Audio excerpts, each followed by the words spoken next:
अस्सलाम वालेकुम dear student, this is Mohammad शेब and welcome to my channel रोमेब्स एकेडमी। आज हम लोग 9th क्लास मैथमेटिक्स का चैप्टर नंबर 1 की एक्सरसाइज नंबर 1.1 स्टार्ट करने जा रहे हैं, जिसका क्वेश्चन नंबर 1 है कि आपने करना क्या है। आपने सेट बिल्डर फॉर्म और टेबलर फॉर्म को इस्तेमाल करते हुए जो नीचे दिए गए स्टेटमेंट्स हैं, जिनमें ये ए करके मैंने आपके सामने पहले लिखा हुआ है, इनको आपने सेट बिल्डर फॉर्म और टेबलर फॉर्म में कन्वर्ट करना है, इस स्टेटमेंट को। तो अगर इससे पहले वाली वीडियो आपने नहीं देखी तो आप लोग जो है वो उसको देख सकते हैं। उसमें मैंने बताया था कि सेट बिल्डर फॉर्म और टेबलर फॉर्म हम कैसे लिखते हैं। तो आइए सबसे पहले मैं बात करता हूँ टेबलर फॉर्म की। तो देखें, इसमें लिखा हुआ है set of positive integers, set of positive integers. तो आपको ये तो पता चल गया कि हमें पॉजिटिव इंटीगर्स का सेट बनाना है, ठीक है। और जो सेट बनाना है उसकी कंडीशन क्या दी हुई है, greater than 2 and less than 6। तो सबसे पहले तो टेबलर फॉर्म, अच्छा मैं सेट का नाम कुछ भी दे सकता हूँ। फॉर एग्जांपल मैं नाम दे रहा हूँ बी का, ठीक है। सेट का नाम दे दिया मैंने बी का। और टेबलर फॉर्म बनानी है तो मुझे कर्ली ब्रैकेट्स यूज़ करने पड़ेंगे, ठीक है। ग्रेटर देन 2, 2 से ग्रेटर देन और 6 से लेस देन। तो 2 से ग्रेटर क्या होता है 3, 4, 6 से लेस तक लिखना है हमें 5। बस ये हो गई टेबलर फॉर्म हमारी इस स्टेटमेंट की, ठीक है। अब इसी को मैं अगर सेट बिल्डर फॉर्म में लिखूँगा तो सेट बिल्डर फॉर्म में मैंने लिखने का आपको तरीका बताया था कि हम इस तरीके से लिखते हैं कि x सच दैट x, ठीक है। अब ये क्या है, बिलोंग्स टू कौन से नंबर्स, पॉजिटिव इंटीगर्स। z से हम डिनोट करते हैं इंटीगर्स को, पॉजिटिव है इसलिए हम यहाँ पर प्लस लगा देंगे, ठीक है। Positive integers greater then 2 and less than 6। तो एक सिंबल मैंने आपको बताया था ये वाला जिसका मतलब होता है एंड, ठीक है। मतलब मैंने ये कंडीशन बता दी। अब मैं यहाँ पर इस स्टेटमेंट का जवाब लिख रहा हूँ, ठीक है। ये तो कंडीशन हो गई ना कि नंबर बिलोंग करता है पॉजिटिव इंटीगर्स से, ठीक है। एंड अब वो हमें कंडीशन लिखनी है किसमें, सेट बिल्डर फॉर्म में। अब मैंने आपको बताया था कि नंबर को हम यहाँ पर इस तरीके से लिखते हैं अगर दो के कंपैरिजन आ जाए, ठीक है। और किससे, greater than 2, greater then 2 and less than 6। Greater than 2, देखें ये x जो है ना, मतलब जो नंबर है हमें जो सेट बनाना है वो 2 से ग्रेटर है, ये 2 से ग्रेटर है और 6 से लेस है। तो इसका मतलब ये हो गई हमारी सेट बिल्डर फॉर्म, ठीक है। अब इसी तरीके से हमारा पार्ट बी है। पार्ट बी में देखें आपके पास लिखा हुआ है set of positive integers greater than 20 that are divisible by 5, that are divisible by 5। तो आपने अगर इसकी टेबलर फॉर्म बनानी है तो देखो आपने 20 से लेस तक वो नंबर लिखने हैं जो 5 से डिवाइड हो सकें। तो 5, 10 और 15, बस ये तीन ही नंबर है जो डिवाइड होते हैं 5 से, ठीक है। और इसकी अगर सेट बिल्डर फॉर्म लिखनी है तो सबसे पहले तो ये देख लें आपको क्या दिया हुआ है, पॉजिटिव इंटीगर्स।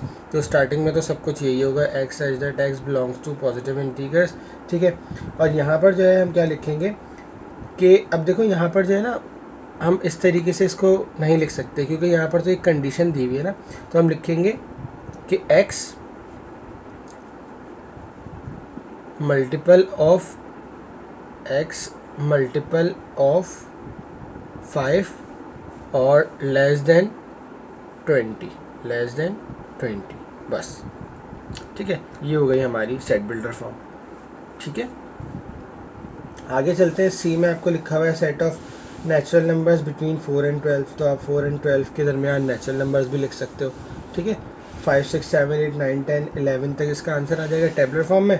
और सेट बिल्डर फॉर्म में जो है वही 4, फिर ऐसे सिंबल आएगा ग्रेटर देन का x, फिर ग्रेटर देन 12, इस तरीके से लिख लेंगे, ठीक है।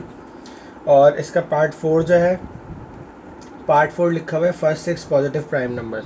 तो प्राइम नंबर के बारे में आपको मैं बताता चलूँ कि प्राइम नंबर्स वो होते हैं जो सिर्फ अपने टेबल में आते हैं, जो सिर्फ अपने टेबल में आते हैं, ठीक है। तो इसका मतलब हमें फर्स्ट 6 पॉजिटिव प्राइम नंबर लिखने हैं। तो फर्स्ट 6 पॉजिटिव प्राइम नंबर में कौन कौन से आ जाएंगे, 2 अपने टेबल में आता है, 3, 5, 7 और इसके अलावा 11 और फिर 13। ये जो है वो टेबलर फॉर्म बन गई हमारी, ठीक है। सेट ऑफ बना दिया ना मैंने, सेट बना दिया पॉजिटिव इंटीगर्स का, पॉजिटिव प्राइम नंबर्स का स्टार्टिंग के 6 का, ठीक है। अब इसी को मुझे सेट बिल्डर फॉर्म में कन्वर्ट करना है। किस में कन्वर्ट करना है? सेट बिल्डर फॉर्म में। तो सेट बिल्डर फॉर्म में कन्वर्ट करने के लिए मैं क्या करूँगा, x such that x belongs to prime number, ठीक है। अब प्राइम नंबर जो है वो बिलोंग करता है किससे?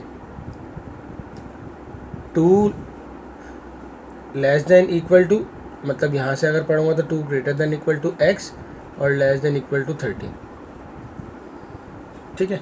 कि जो प्राइम नंबर्स हैं, ठीक है, वो 2 के बराबर भी हैं और 2 से बड़े भी हैं और 13 के बराबर भी हैं और 13 से छोटे भी हैं।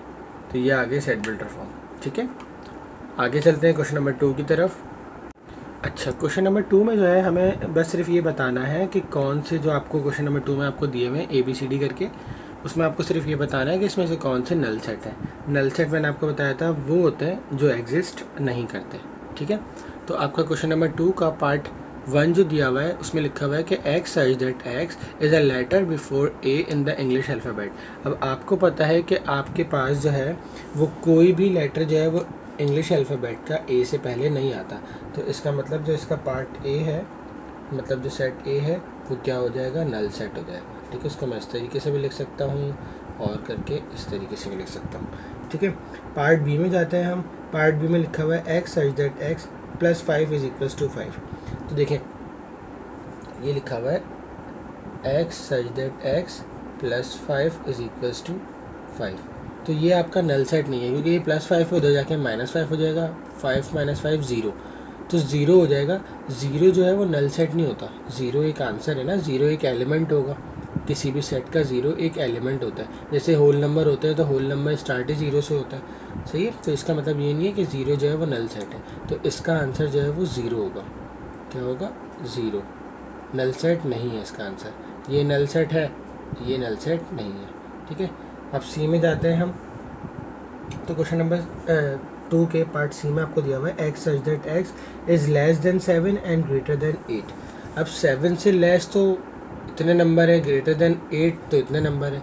तो इसका मतलब ये 7 और 8 बीच में आ गया ना, तो इसका मतलब यहाँ पर भी जो है वो सेट नहीं हम बना सकते। तो ये भी क्या हो जाएगा, नल सेट हो जाएगा, ठीक है। ये भी नल सेट हो जाएगा। पार्ट डी में देखें तो x such that x is a past president of Pakistan who was a women. तो पाकिस्तान की कोई ऐसी जो है वो सदर नहीं रही जो वुमेन हो, तो इसका मतलब ये भी क्या है, नल सेट। तो डी भी आपका हो गया नल सेट, ठीक है।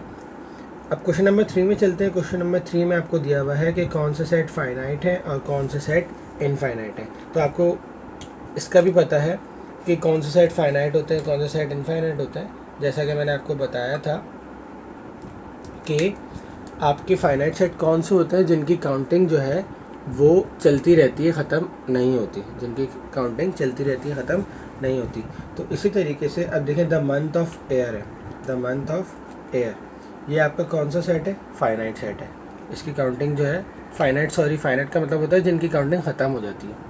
तो इसका मतलब आपका जो मंथ ऑफ एयर है, जो मंथ ऑफ एयर है वो आपका क्या है, एक फाइनाइट सेट है। इसकी काउंटिंग जो है हम ख़त्म हो जाती है इसकी, तो ये एक फाइनाइट सेट है, ठीक है।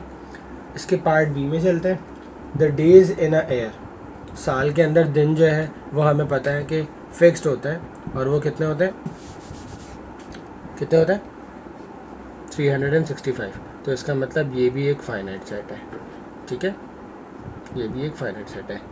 सी में the students of your class, class के जो स्टूडेंट होते हैं वो भी फाइनाइट ही होते हैं ना, मतलब हमें पता होता है कि हमारी क्लास के अंदर कितने स्टूडेंट हैं, इनफाइनाइट तो नहीं है ना। तो इसका मतलब सी भी क्या है आपका, फाइनाइट है, ठीक है। डी में कह रहे हैं कि 2 4 6 8 10। अब देखिए यहाँ पर जो है वो खुद ही उन्होंने डॉट डॉट लगा दिए, तो इसका मतलब ये इनफाइनाइट सेट है, हमें पता ही नहीं है कि काउंटिंग कहाँ तक है, ठीक है। ई में कह रहे हैं the set of lines passing through a point. अब एक पॉइंट है, अब ये खुद ही कह दिया इन्होंने कि set of lines, lines S लगा दिया, ठीक है। तो हमें तो नहीं पता ना कि कितनी लाइन्स इस पॉइंट पे से पास हो रही है, तो इसका मतलब ये भी एक इनफाइनाइट सेट है, ठीक है। अच्छा जी, पार्ट एफ में कह रहे हैं the set of lines passing through 2 given points. अब देखो ये जो है ना, कह रहे हैं कि 2 पॉइंट है हमारे पास, 2 पॉइंट है, ठीक है। इसमें से ये कह रहे हैं set of lines passing through two given point. अब कितनी लाइंस हैं जो इस 2 पॉइंट के दरमियान जो है वो पास हो रही हैं। अब ये तो हम काउंट कर सकते हैं ना भाई, इसमें से मिसाल के तौर पे ऐसे जितनी भी आप बना लो, जितनी भी, तो एक लिमिट होगी ना जो इन दोनों पॉइंट्स के बीच में से जो है वो गुजर रही होंगी। तो इसका मतलब ये एक इनफाइनाइट सेट है, ओ फाइनाइट सेट है, ठीक है। इसको मैं काउंट कर सकता हूँ। जबकि अगर एक पॉइंट होगा तो उसके इर्द गिर्द कितनी लाइनें जा रही हैं ये तो मैं काउंट नहीं कर सकता, ठीक है। चलिए क्वेश्चन नंबर 4 की बात करते हैं। अच्छा जी, क्वेश्चन नंबर 4 आपके पास लिखा हुआ है कि given S x is that x is a positive integers. अच्छा, पहले तो आप लोग ना सवाल समझ लें कि सवाल में पूछ क्या रहे हैं। सवाल अच्छी तरीके से समझ में आएगा तो आंसर आप, सोल्यूशन आप आराम से कर सकते हैं, ठीक है। सबसे पहले आपने एस का सेट बना लेना है, एस का सेट बना लेना है। और एस का सेट आपको सेट बिल्डर फॉर्म में दिया हुआ है कि आपने किस तरीके से बनाना है, और वो लिखा हुआ है कि x as that x is a positive integer. तो पॉजिटिव इंटीजर्स का मतलब हो गया कि एस जो है आपका कौन सा हो गया, पॉजिटिव इंटीजर्स। पॉजिटिव इंटीजर्स आपके कौन कौन से थे, 1 से लेकर एंड सो ऑन। तो आपको ये नहीं दिया हुआ कि लिमिट नहीं दी हुई कि कहाँ तक है, तो इसलिए आप 1 2 3 4 सो ऑन, ठीक है, आपने लिख दिया। दूसरी बात क्या कह रहे हैं, find the proper subsets of S that are also subsets of A. अब सबसे पहले तो हमारे पास जो हमें फाइंड आउट करना है ना, जो हमें फाइंड करना है वो हमें वो फाइंड करना है कि एस के जो प्रॉपर सबसेट होंगे, एस के जो प्रॉपर सबसेट होंगे वही ए के प्रॉपर सबसेट होंगे। बस हमें सिर्फ ये निकालना है, हमें सिर्फ ये आंसर निकालना है। तो हमने एस लिख दिया, ठीक है। पहले हम ए लिख देते हैं। तो ए आपका गिवन है x such that x is an integer less than 3। तो लेस देन 3 का मतलब हो गया 1 और 2 सिर्फ आ जाएंगे इसके अंदर, ठीक है। अब हमें क्या करना है, हमें प्रॉपर सबसेट निकालना है एस के भी और ए के भी, ठीक है। जो ए के होंगे जाहिर है वो ही एस के होंगे, तो वही हमारा क्या होगा, आंसर होगा। सबसे पहले हम ए के निकालते हैं, तो सॉरी एस के निकालते हैं, प्रॉपर सबसेट्स ऑफ एस। तो एस के प्रॉपर सबसेट में अगर निकालना स्टार्ट करूँ तो सबसे पहले तो नल सेट हो जाएगा, क्योंकि नल सेट जो है हर सेट का जो है वो पार्ट होता है, ठीक है। नंबर 2 1 हो जाएगा, उसके बाद 2, उसके बाद 3, उसके बाद 4, ठीक है। अब उसके बाद 1 2, उसके बाद 1 3, इस तरीके से बहुत सारे जो है वो सबसेट्स आ जाएंगे इसके एस के, ठीक है। बस मैंने यहाँ तक इसलिए लिखा है क्योंकि ए सिर्फ 2 एलिमेंट है ना, इसलिए।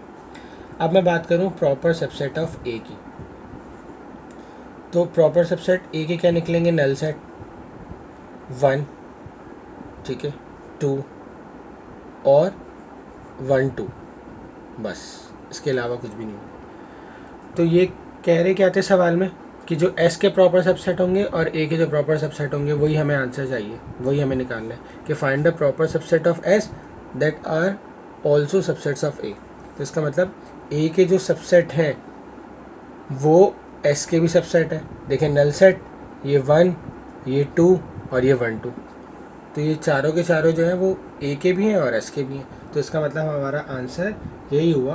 तो हम लिख देंगे according to the statement, according to the statement required proper subsets are, कौन कौन से होंगे, नल सेट 1 2 और 1 2, ये हमारा आंसर हो गया, ठीक है। चलिए नेक्स्ट है हमारे पास क्वेश्चन नंबर 5। अच्छा, क्वेश्चन नंबर 5 के जो हैं ये 4 पार्ट हैं। तो लिखा हुआ सवाल ये है कि if A is equals to A B C D, एक सेट दिया हुआ है हमें ए बी सी डी। अब हमें 4 ये पार्ट जो है सॉल्व करने हैं इसके। सबसे पहले तो ये कह रहे हैं आप प्रॉपर सबसेट्स बनाएं, किसके, ए के। प्रॉपर सबसेट्स आपको पता है, लास्ट क्लास में हम लोगों ने जो है वो पढ़ा था कि प्रॉपर सबसेट्स क्या होता है। तो प्रॉपर सबसेट्स क्या होंगे, इसके जितने भी सबसेट्स होंगे वो इसके प्रॉपर सबसेट्स होंगे एक्सेप्ट दिस, ठीक है, इसके अलावा।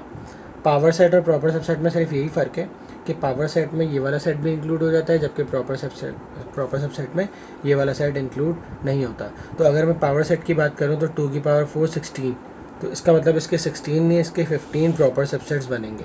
ठीक है, जो स्टार्ट होंगे नल सेट से, फिर ए, फिर बी, फिर सी, फिर डी, ठीक है, फिर ए बी, फिर ए सी, फिर ए डी, ठीक है, उसके बाद फिर बी सी,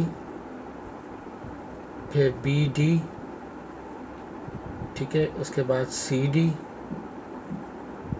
उसके बाद आ गया ए बी डी, उसके बाद आ गया ए बी सी, ठीक है, उसके बाद आ गया ए सी डी, ठीक है, और लास्ट हो गया हमारे पास B C D. I think हो गए 1 2 3 4 5 6 7 8 9 10 11 12 13 14 15, ये हो गया हमारा आंसर। ठीक है, ये प्रॉपर सबसेट्स आ गए हमारे पास ए के। अब बी में क्या कह रहे हैं, इम्प्रॉपर सबसेट बनाने हैं। तो इम्प्रॉपर सबसेट आपको पता है क्या होता है, जो सेम होता है। तो इसका मतलब इसका आंसर तो यही होगा ए बी सी डी। ठीक है, ये एक इम्प्रॉपर सबसेट है जो कि इक्वल सेट भी होता है, लास्ट क्लास में मैंने आपको बताया था। ठीक है, सी। अब ये कह रहे हैं कि ए के आप जो है ए के ज़रिए मतलब 2 सेट्स बनाएं बी एंड सी जो कि सबसेट हों ए के, लेकिन इस तरीके से बनाने हैं कि जो आप सेट बनाएंगे बी और सी, ठीक है, वो प्रॉपर सबसेट होने चाहिए। कौन सा, कि बी जो है वो प्रॉपर सबसेट होना चाहिए सी का। ठीक है, तो आपके पास अगर मैं आपको ये कहूँ कि बी आप लिखें, फॉर एग्जांपल आप बी लिखें ए और बी, इसके ज़रिए आप ए और बी लिखें। ठीक है, ये जो है वो सबसेट भी हो गया ए का। ठीक है, और अगर सी लिखें हम ए बी सी, तो देखें बी जो है वो प्रॉपर सबसेट हो गया बी सी का, तो हम ये लिख सकते हैं कि B is a proper subset of C. ठीक है, नेक्स्ट है हमारे पास डी। अब ये कह रहे हैं कि 2 सेट्स हमें बनाने हैं बी एंड सी, वही सेम कंडीशन है, लेकिन क्या होना चाहिए, बी सबसेट होना चाहिए सी का। तो बिल्कुल सेम चीज़ है, क्योंकि देखिए यहाँ पर बी जो है वो सबसेट भी है और प्रॉपर सबसेट भी है, तो यहाँ पर भी हम ये एज इट इज़ लिख सकते हैं। ठीक है, इसी के साथ हमारी ये वीडियो जो है वो ख़त्म होती है। इंशाल्लाह नेक्स्ट वीडियो में हम क्वेश्चन नंबर 6 से ऑनवर्ड जो है वो लेकर आएंगे। तब तक अपना बहुत सारा ख्याल रखिएगा। अल्लाह हाफ़िज़।